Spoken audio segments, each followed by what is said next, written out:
Hello everyone. तो आज की वीडियो में हम पढ़ने वाले हैं English literature BA fifth semester, BA third year fifth semester का जो हमारा चल रहा है सिलेबस पेपर फर्स्ट का, उसमें पढ़ेंगे हम यूनिट थ्री पढ़ेंगे। उसका हमने पार्ट 1 पहले ही पढ़ चुके हैं, ठीक है। यूनिट 3 में क्या है, पोइट्री है, जो हमारा होमर दिया है, होमर के द्वारा लिखी गई द इलियड बुक फर्स्ट हमने पढ़ी थी। कल हमने इसकी सममेरी पढ़ी थी और प्लस एक लॉन्ग क्वेश्चंस किया था, ठीक है। लॉन्ग क्वेश्चन और सममेरी हमने कल वाली वीडियो में पढ़ी थी, तो उसका पार्ट 1 आप देख लीजिएगा। और वो बहुत ज़्यादा इंपॉर्टेंट है, क्योंकि जब तक आप सममेरी नहीं समझेंगे तब तक आपको क्वेश्चन समझ में नहीं आएंगे, ठीक है। तो वो ज़रूर देख लीजिएगा, आपसे रिक्वेस्ट है। तो वो आपको, उसका लिंक आपको डिस्क्रिप्शन में मिल जाएगा पार्ट 1 का, और साथ ही साथ आपको प्लेलिस्ट में भी मिल जाएगा।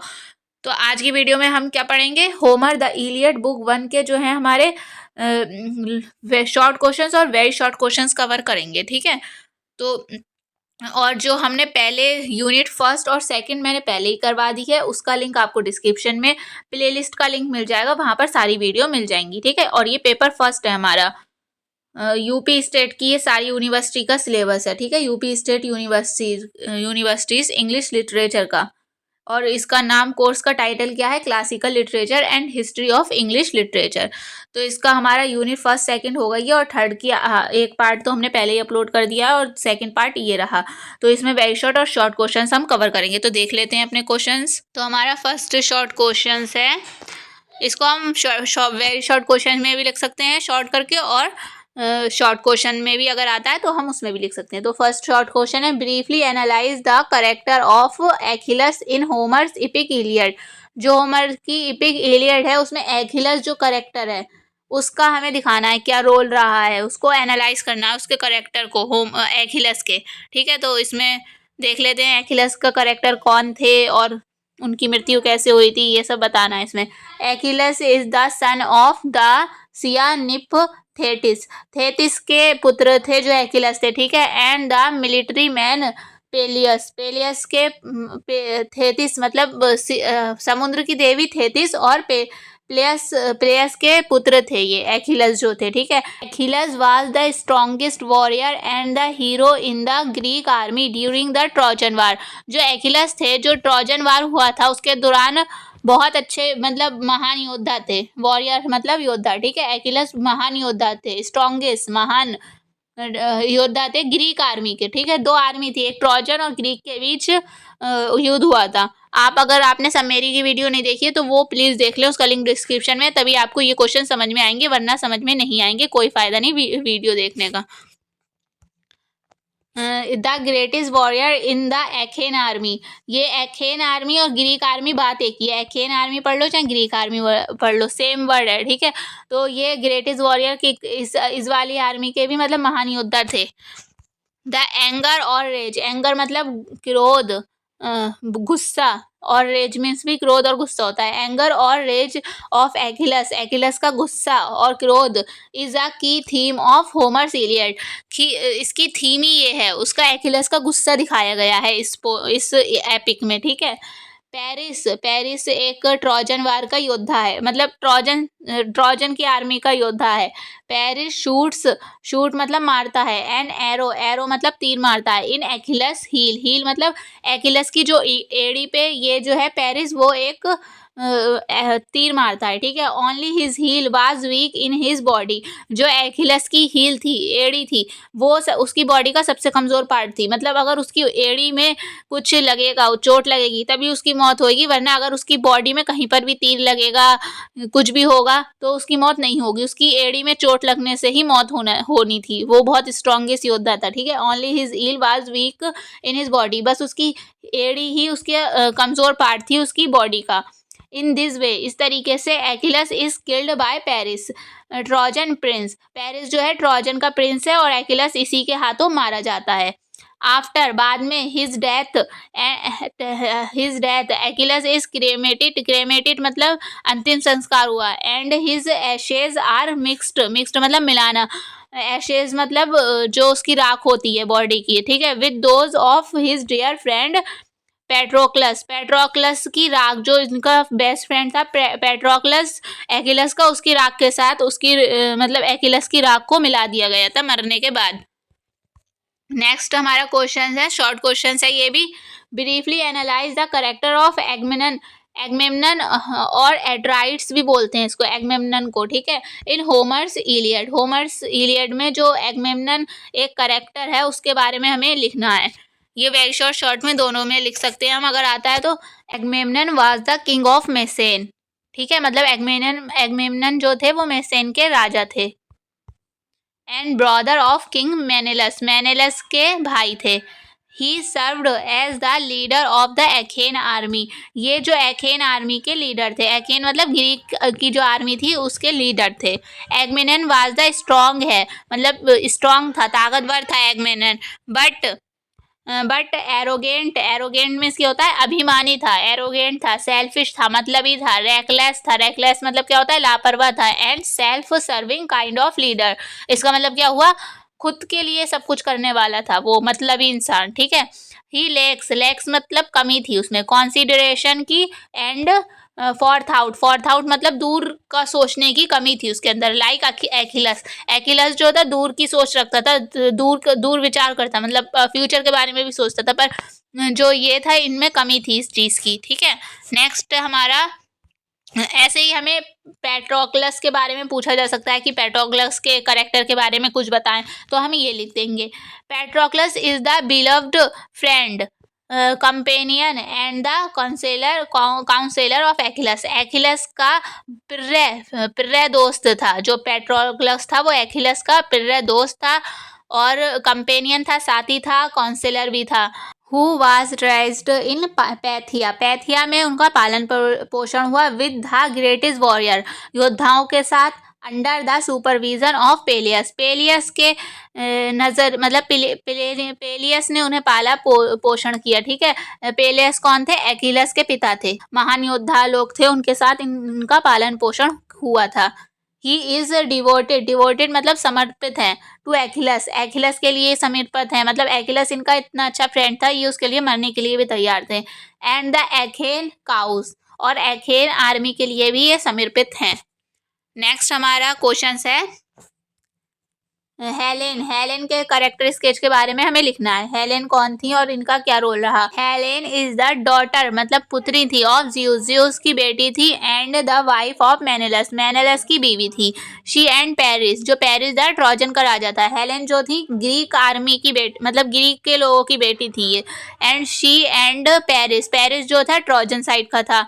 पेरिस फॉल इन लव, इन लोगों को प्यार हो गया था। एंड पेरिस अबडक्शन, अपहरण कर लिया था हेलन का पेरिस ने, मतलब पेरिस और हेलन भागकर ट्रोजन चले गए थे। रिजल्ट इन द ट्रोजन वार, इसी इन दोनों के ही कारण ही ट्रोजन वार स्टार्ट हुआ था, ठीक है, इन हेलेन और पेरिस के कारण, ठीक है।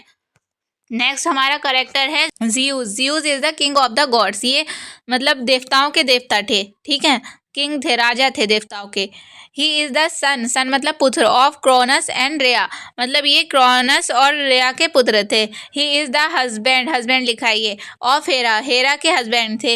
ही इज रिगार्डेड, माने जाते थे as the father of the Olympian gods, मतलब ओलंपियन गॉड्स के फादर कई लोग, मतलब बाय मैनी मॉर्टल्स, कई लोगों के द्वारा, इंक्लूडिंग इस सरपेडन, सरपेडन के साथ साथ कई लोगों के द्वारा जो है इन्हें वो लोग गॉड्स, देवताओं के देवता मानते थे कई लोग, ठीक है। Zeus is the strongest of the gods, सबसे ज़्यादा स्ट्रॉन्ग थे ये देवताओं में। The Lord of the sky, ये मतलब आसमान के देवता थे। एंड द विल्डर, विल्डर मतलब चलाने वाला, ऑफ द लाइटनिंग बोल्ट, जो आसमान की बिजली को कंट्रोल में रखते थे, ठीक है, कंट्रोल करते थे, ये वो थे। गवर्नर ऑफ द यूनिवर्स, मतलब हमारे ब्रह्मांड के शासक थे। And Zeus decides the fates of the people, मतलब ये जो है ये लोगों का भाग्य, फेट्स मतलब होता है भाग्य को डिसाइड करते थे, ठीक है, कौन, ज़्यूस। ये इनके बारे में हो गया। अब हमारा नेक्स्ट है क्वेश्चन है, ये short question, what is the rule, rule क्या था। गॉड्स ऑफ गॉड्स, गॉड्स मतलब देवताओं का, एंड द गॉडेसेस, गॉडेसेस मतलब देवियों का। इन इलियड बुक 1, देवी व देवताओं का क्या मतलब रोल था इस इलियड बुक फर्स्ट में, ठीक है, इसको हमें बताना है। इसको पढ़ लेते हैं अब इसके आंसर को। द गॉड्स मतलब देवताएं एंड द गॉडेसेस देवियां हैव अ सिग्निफिकेंट महत्वपूर्ण impact on book 1 of Homer's Iliad. मतलब जो इलियड्स महाइपिक है उस पर एक बहुत महत्वपूर्ण इफेक्ट डालते हैं देवी और देवताएं, ठीक है। Which includes their influence on the stories events, और स्टोरी इवेंट्स पर भी बहुत इम्पैक्ट डालते हैं, ठीक है। साथ ही influence on the stories events मतलब साथ ही साथ स्टोरी के इवेंट्स जो होते हैं उन पर भी इफेक्ट डालते हैं। They have an impact on how the Trojan war plays out. ये इस बात पे भी इम्पैक्ट डालते हैं कि कैसे जो ट्रोजन वार था वो खत्म हुआ। इन दिस नॉवेल, नॉवेल भी बोल सकते हैं, एपिक भी बोल सकते हैं। द प्लग जो फैला था, बीमारी जो फैली थी हमारी ग्रीक में, वो गॉड अपोलो के वजह से फैली थी। The god Apollo plays a crucial role मतलब क्रूशियल रोल प्ले किया था इसमें अपोलो ने द इलियड एपिक में। He heeds the cries of Chryses का इन्होंने रोना सुना था, उनकी दुखद उन्होंने क्राइसिस का रोना सुना था। एन अपोलो प्रिस्ट, ये क्राइसिस कौन है? एक अपोलो के प्रिस्ट हैं, अपोलो के पुजारी हैं, अपोलो गॉड को मानते हैं ये। And in retaliation for Agamemnon's unwillingness, जो मतलब रिटेलिएशंस फॉर एगमेनन ने इनकी बेटी को किडनैप कर लिया था, उसी के लिए इन्होंने अपोलो से मतलब प्रे किया था कि मेरी बेटी को एगमेनन नहीं छोड़ रहा है। टू फ्री क्राइसिस के फ्री होने के लिए, ठीक है। Casts a terrible disease upon the Greek camp. उसके बाद अपोलो ने क्या करा था? एक बहुत भयंकर बीमारी कर दी थी ग्रीक कैंप पर। एगमन जो था वो ग्रीक कैंप का ही था, ठीक है। इन एडिशन, साथ ही साथ द गॉडेसेस ऑफ नॉलेज, वो नॉलेज की देवी जो एथेना थी उनका भी बहुत रोल रहा है इसमें। And the queen of the gods, देवियों की देवी हेरा जो देवियों की रानी थी उनका भी इसमें बहुत बड़ा हाथ रहा है। बैक द ग्रीक काउज, ये ग्रीक साइट थी। They affect the mortar characters, ये जो देवी देवताएं हैं इन्होंने मोर्टल करेक्टर्स यानी लोगों को बहुत ज़्यादा अफेक्ट किया, स्पेशली बाय अफेक्टिंग एक्िलस पर बहुत इफेक्ट डाला है। फीलिंग्स एंड बिहेवियर, एक्िलस के फीलिंग्स और बिहेवियर पे बहुत इफेक्ट डाला है, ठीक है। The presence of the gods की मतलब प्रेजेंट होना गॉड्स का इस उसमें इलियड जो स्टोरी है in book first serves to emphasize the complex interrelationship मतलब अंतर संबंध that exist in Greek mythology between the divine and human realms. मतलब डिवाइन मतलब देवीय शक्तियों के बीच और ह्यूमन मतलब लोगों के बीच जो मैथोलॉजी दिखाई गई है उसको इसमें दिखाया गया है, उसके अंतर संबंधों को दिखाया गया है देवी देवताओं के द्वारा। दे डेमोन्स्ट्रेट मतलब होमर ने दिखाया है the gods as both helpers and the impediments to the mortal protagonist. मतलब एक हेल्पर की तरह भी दिखाया है और मोर्टल प्रोटोगोनिस्ट के लिए मददगार की तरह भी, और एक मतलब बदले की तरह भी दिखाया है कि बुरा इफेक्ट डालने की तरह भी दिखाया है इसमें गॉड्स और गॉडेस को इस स्टोरी में, ठीक है। आगे नहीं आएगा नहीं अगर समझ आपने अगर सब मेरी वाली वीडियो नहीं देखी है, ठीक है। कोई सा भी क्वेश्चन समझ में नहीं आएगा, इसलिए प्लीज़ पहले वो देख के फिर ये देखें। नेक्स्ट क्वेश्चन है question number 10। How does Homer precise Achilles rage in the Iliad. Homer ने कैसे मतलब एक्िलस रेज मतलब होता है गुस्सा, एक्िलस रेज को किस तरह दिखाया है द इलियड में। द इलियड एपिक में होमर ने एक्िलस के गुस्से को किस तरह दर्शाया है, तो इसको हम देख लेते हैं। द रेज ऑफ एक्िलस मतलब एक्िलस का क्रोध। द एंगर और rage of एक्िलस is a key theme of होमर्स the Iliad. होमर्स की इलियड की एक की थीम है, मेन थीम है जो है एंगर, एक्िलस का गुस्सा। In fact anger is the first word of the wool poem. Anger जो है पूरी पोयम का पहला वर्ड कहला सकता है, ठीक है। मतलब एंगर ही दिखाया गया है इस पोयम में।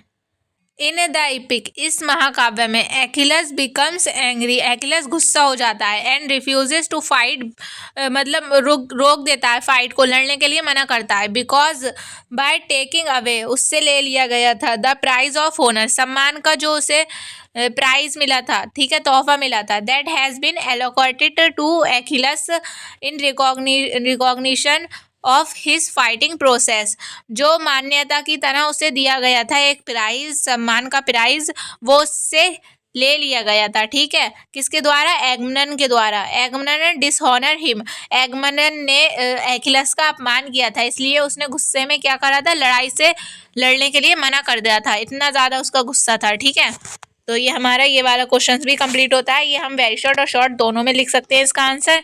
नेक्स्ट हमारा क्वेश्चन है, वेरी शॉर्ट क्वेश्चन है ये, और इसको ठीक है तो देख लेते हैं हम। फर्स्ट क्वेश्चन है, what are the symbol in Iliad book 1, मतलब कौन कौन से सिंबल यूज किए गए हैं इलियड बुक में। In Iliad 3 symbols are important to remember, 3 symbols जो हैं वो ज़्यादा इंपॉर्टेंट है याद रखने के लिए। द ग्रीक शिप्स, एक ग्रीक शिप्स दिखाया, नाव दिखाई गई है। एंड आर्मर, आर्मर को, आर्मर मीन्स होता है कवच। And the eagle of Jews, eagle of Jews, ठीक है, मतलब ज्यूज की ईगल, चील, ठीक है, ईगल में चील। दीज 3 सिंबल्स, ये जो 3 सिंबल्स हैं, provide a deeper meaning behind the Greek army. The Greek army जो हमारा शीप्स दिखाते हैं, ग्रीक की शीप्स, वो ग्रीक आर्मी को प्रदर्शित करती है। The Proverbs of mythological heroes, मतलब पौराणिक हीरो, जो पौराणिक हीरो हैं उन्हें क्या? आर्मर, आर्मर मीन्स होता है कवच, ठीक है, आर्मर को वीरता को दिखाता है हीरोज की। And the favour of our deity, deity मतलब देवताओं के पक्ष को दिखाता है, क्या? ज्यूस, ईगल ऑफ ज्यूस, ठीक है, देवताओं की कृपा के पीछे के गहरे अर्थ प्रदान करते हैं। ये जो है ना देवताओं की कृपा को दिखाता है, ठीक है, जो हमारा ईगल ऑफ ज्यूस है। ठीक है, ये मीन्स है इसके, और ये 3 सिंबल्स यूज किए गए हैं, एक ग्रीक शीप्स, आर्मर मतलब कवच, और eagle of juice. Next question देख लेते हैं। कज द मेजर कॉन्फ्लिक्ट, मतलब कॉन्फ्लिक्ट मतलब क्या होता है? टकराव। जो in the poem the Iliad, जो द इलियड में जो टकराव दिखाया गया है उसके बारे में बताएं। तो हमारा आंसर है इसका, the conflict between the Greeks and the trojans, Greeks के लोगों और ट्रोजन्स के लोगों के बीच ये टकराव हुआ था। विच लेड मतलब होता है नेतृत्व किया to the Trojan war is the most important conflict in the Iliad. इसने एक मोस्ट इम्पॉर्टेंट कॉन्फ्लिक्ट, टकराव का नेतृत्व किया। The plot is also driven by a secondary internal conflict भी बोल सकते हैं इसको, internal conflict between Achilles and the Agamemnon. और जो द इलियड की बुक फर्स्ट में दिखाया गया है वो सेकेंडरी कॉन्फ्लिक्ट है, और वो किसके बीच हुआ था? एकिलस और एगमनन के बीच हुआ था। क्यों हुआ था? एकिलस ने उसके सम्मान को ठेस पहुंचाई थी, एगमनन ने, इसके बाद एकिलस को, ठीक है, इसलिए हुआ था ये कॉन्फ्लिक्ट उसके बीच। नेक्स्ट हमारा है question, in the Iliad why does Apollo send the deadly arrows at the Athens. Apollo एक गॉड थे, देवता, उन्होंने एथेंस पर एक बहुत बड़ी बीमारी बरसा दी थी, तो उसको डीडली एरोज की तरह कहा गया है। डीडली एरोज मीन्स होता है घातक तीर। अब इसका आंसर देख लेते हैं। इन द इलियड, इस इलियड में Apollo sends the Athens deadly arrows for disobeying किसके कहने पर? One of the his priest, जो अपोलो एक देवता थे, उनका एक पुजारी था क्राइसिस, ठीक है, उसका नाम क्या था? क्राइसिस था, वो उनको मानता था। तो क्राइसिस ने उनसे मतलब प्रे किया कि मतलब उनकी बेटी को एगमनन नाम के ग्रीक का एक लीडर था एगमनन, उसके द्वारा किडनैप कर लिया गया था। तो क्राइसिस ने उससे प्रार्थना की कि वहाँ ग्रीक के लोगों पर बहुत बुरा वो कर दें, मतलब बीमारी फैला दें, ठीक है। तो फिर अपोलो ने उसकी बात मानी क्राइसिस की, और ग्रीक आर्मी पर एक प्लग फैल गया। तो वही इसमें बताया गया है, तो देख लेते हैं हम। द प्रिस्ट डॉटर क्राइसिस पिता का नाम है, और क्राइसिस बेटी का नाम है, सेम नाम है पर थोड़ा सा डिफरेंट है स्पेलिंग का, क्राइसिस है ये। Has been taken prisoner by the Greek general Agamemnon के द्वारा उसे किडनैप कर लिया गया था एज अ वॉर रिवॉर्ड, एक सम्मान की तरह, ठीक है। When एगमनन रिजेक्ट्स क्राइसिस रिक्वेस्ट, मतलब क्राइसिस ने रिक्वेस्ट की थी एगमनन से कि उसे वो छोड़ दे, तो उसने रिजेक्ट कर दी थी उसकी रिक्वेस्ट क्राइसिस की। फॉर हर रियलाइज इसकी मतलब क्राइसिस उसकी बेटी को छोड़ने की जो उसने वो कहा था कि छोड़ दे मेरी बेटी को, तो उसने मना कर दिया, नहीं छोड़ूंगा। The priest appeals to Apollo, फिर प्रिस्ट ने अपील किया था, प्रार्थना की थी अपोलो से, and Apollo is angry, Apollo को गुस्सा आया, who then rains a plague, और उसने एक प्लग की बरसात कर दी, upon the Greek army in response, उसके बदले में क्या कहा अपोलो ने एक बीमारी फैला दी ग्रीक आर्मी पर। ठीक है, तो ये हुआ था। डीडली मतलब घातक तीर के रूप में इस बीमारी को कहा गया था, घातक तीर। नेक्स्ट क्वेश्चन हम देख लेते हैं, why did the Trojan war begin, Trojan war start क्यों हुआ था? तो इसका आंसर है according to the ancient Greek epic poet Homer, Homer के according the Trojan war was caused by Paris, Paris के द्वारा ये स्टार्ट हुआ था। Son of the Trojan king, Paris कौन है? ट्रोजन किंग का बेटा है। द हेलेन, हेलेन जो है wife of the Greek king, Greek king के राजा दो मेनुलस हैं, उनकी वाइफ थी हेलेन। तो हेलेन को पेरिस से प्यार हो गया था, पेरिस से, और इन दोनों ने भाग के ट्रोजन आ गए थे, जिसके वजह से ये ग्रीक वालों को गुस्सा आया था और इन्होंने ट्रोजन वार की शुरुआत कर दी थी। When they went off together to Troy, Troy आ गए थे ये भाग कर। ठीक है, कौन कौन? पेरिस और Helen. To get her back, उसको हेलेन को वापस पाने के लिए। Menelaus sought help for his brother Agamemnon, Menelaus ने हेल्प मांगी एगमन से, किससे? एगमन से। Who assembled a Greek army, जो ग्रीक आर्मी को संभालता था। To defeat Troy and sailed for Troy, और उसकी लड़ाई स्टार्ट हुई ट्रॉय से। And this war lasted for 10 years, और ये जो युद्ध है वो 10 साल तक चला। In the end the Greeks won, और एंड में कौन जीता? ग्रीक के लोग जीत गए। ठीक है, ये इसका एंड था। तो ये हुआ था, इस वजह से स्टार्ट हुआ था, हेलेन और पेरिस के वजह से। सबमेरी वाली वीडियो में मैंने पूरी स्टोरी बताई है, तो वो जरूर देख लें आप। ठीक है, नेक्स्ट है हमारा question number 8, how does book first is the Iliad and, book first में जो इलियड है उसका एंड कैसे हुआ था, इसमें ये बताना है। तो इसमें देख लेते हैं answer. Achilles stand poised to draw his sword, मतलब अपनी तलवार निकालने के लिए अपनी तलवार निकाल के खड़ा होने के लिए तैयार हो जाता है। And kill the ethane commander, और एथेन कमांडर को मारने के लिए तैयार हो जाता है एकिलस। व्हेन द गॉडेसेस एथेना जो गॉडेसेस हैं, सेंड बाय हेरा, जो हेरा के द्वारा भेजी जाती हैं। द क्वीन ऑफ गॉड्स की ये रानी है। Appear to him and check his anger, और इनका एकिलस के गुस्से को देखती हैं।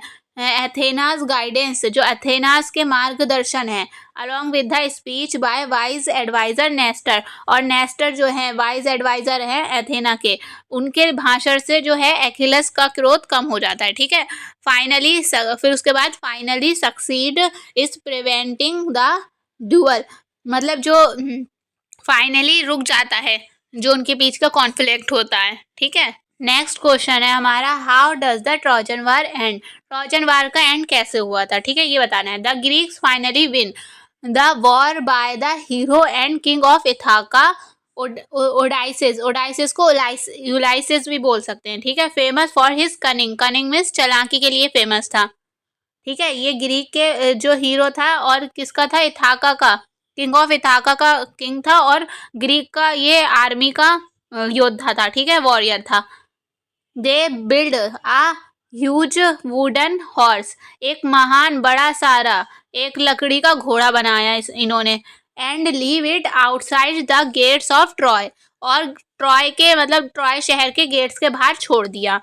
As an offering to the gods, एक मतलब तोहफे की तरह गॉड्स को देने के लिए। ठीक है, जो घोड़ा था वो लकड़ी का था, बहुत बड़ा सारा था, उसके अंदर इनके जो सेना के लोग थे वो बैठ गए थे, क्योंकि इनका जो ट्रॉय की जो सिटी थी उसकी जो दीवारें थी ना वो बहुत ऊंची ऊंची थी, जिसके वजह से ये 10 साल से ये लोग उसके अंदर नहीं जा पाए थे, ट्रॉय शहर के अंदर। पर इन्होंने एक घोड़ा बनाया अपनी चालाकी से, और उसके अंदर बैठ के सेना के लोग अंदर गए। ठीक है, ऑफरिंग एक गिफ्ट की तरह उसके ट्रॉय के गेट के बाहर रख दिया। तो ट्रॉय के लोगों ने सोचा कि ये एक गिफ्ट है, और ये लोगों ने हार मान ली है, तो उन्होंने घोड़े को अंदर साइड ले लिया। तो soldiers were sitting inside the horse, जो घोड़े के अंदर लोग बैठे थे, एंड दे कम आउट, वो बाहर आए। देन यूलाइसिस एंड हिज कंपेनियन, यूलाइसिस ने और उसके कंपेनियन ने क्या करा, burn the city of Troy, Troy की सिटी को फिर जला दिया। एंड द ग्रीक्स वॉन, और फिर फाइनली कौन जीत गए, ग्रीक्स के लोग जीत गए और ट्रोजन के लोग हार गए। नेक्स्ट हमारा क्वेश्चन है, who is the hero in Iliad book 1, इसमें बुक फर्स्ट में हीरो कौन दिखाया गया है इलियड को, एखिलस, एखिलस को हीरो दिखाया गया है। The greatest hero of Iliad was the son of the Cyanipp Thetis and the military man Peleus, palace और थेतिस का ये पुत्र था। थेतिस कौन थी, समुद्र की देवी थी, ठीक है। और एक ये ग्रेटेस्ट हीरो की तरह दिखाया गया, महान योद्धा भी है ये। Achilles was the strongest warrior and the hero in the Greek army, Greek army का एक महान हीरो है। During the Trojan war, Trojan के वार में उनका बहुत हाथ रहा है। द एंगर और rage of Achilles is a key theme of Homer's Iliad book first, जो एंगर था, क्रोध था एकिलस का, वो एक मेन थीम के रूप में बुक फर्स्ट में दिखाई गई है, उसके क्रोध को एक मेन थीम माना गया है। बस ये हमारे यहाँ पर सारे वेरी शॉर्ट और शॉर्ट क्वेश्चंस हो गए हैं। इससे ज़्यादा इंपॉर्टेंट इसका पार्ट 1 है, तो वो ज़रूर देख लें, क्योंकि उसमें समरी और लॉन्ग क्वेश्चंस बताया है मैंने, तो वो बहुत ज़्यादा इंपॉर्टेंट वीडियो है। और बाकी भी क्वेश्चंस इसमें मैं ऐड कर दूंगी गेस्ट पेपर और बुक के, वो भी आप देख लेना। उसका PDF आपको टेलीग्राम चैनल जो है उसका लिंक डिस्क्रिप्शन में दिया है, वहाँ मिल जाएगा। और बाकी सारे पूरी प्ले लिस्ट बनी हुई है पेपर फर्स्ट की, उसका लिंक भी आपको डिस्क्रिप्शन में मिल जाएगा, तो वहाँ जाके देख लें, ठीक है। और कोई भी डाउट हो आपका पढ़ाई से रिलेटेड, वो आप कमेंट्स में पूछ सकते हैं। और चैनल को सब्सक्राइब कर दें, और वीडियो अगर थोड़ी सी भी अच्छी लगी हो तो उसको लाइक कर देना, और हेल्पफुल रही हो तो, ठीक है। और आप लोग मतलब लाइक कर दिया करिए, इतनी मेहनत से ही नोट्स बनाते हैं हम, और आप लोग लाइक भी नहीं करते, अच्छा नहीं लगता ना। तो प्लीज़ लाइक कर देना और सब्सक्राइब कर देना चैनल को, क्योंकि 6th सेमेस्टर भी स्टार्ट हो जाएगा एग्ज़ाम के बाद, तो उसकी वीडियो भी अपलोड कर दी जाएंगी। And thank you for watching.